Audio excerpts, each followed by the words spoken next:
এত প্রমাণ হচ্ছে যে তাকে মিথ্যা মামলায় আটকে রেখেছিল এবং আজকে তো সিবিআই মামলায় সেটা প্রমাণও হলো জামিনে যে তার এগেনস্টে যে অভিযোগ করা হচ্ছিল সেগুলো মিথ্যা এবং সেটা এবং যে কেস আছে সেটাও খুব শীঘ্রই হয়ে যাবে বলে আমরা আশা করি।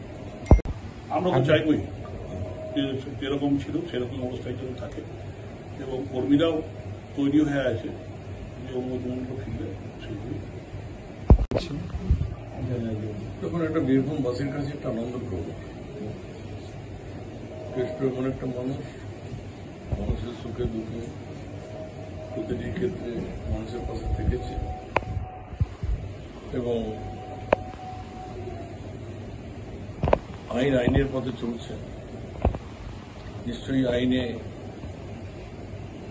সেই জায়গায় সুপ্রিম কোর্ট মহামান্য সুপ্রিম কোর্ট যখন বেল দিয়েছে তখন বুঝতে হবে যে সেই জায়গায় আছে।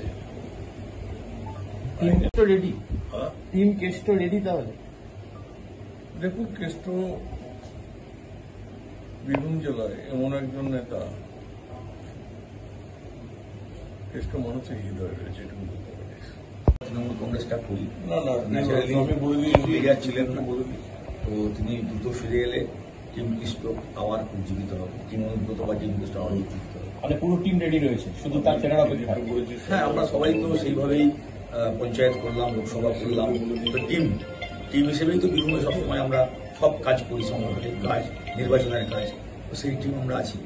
তিনি এলে টিম আরো শক্তিশালী হবে।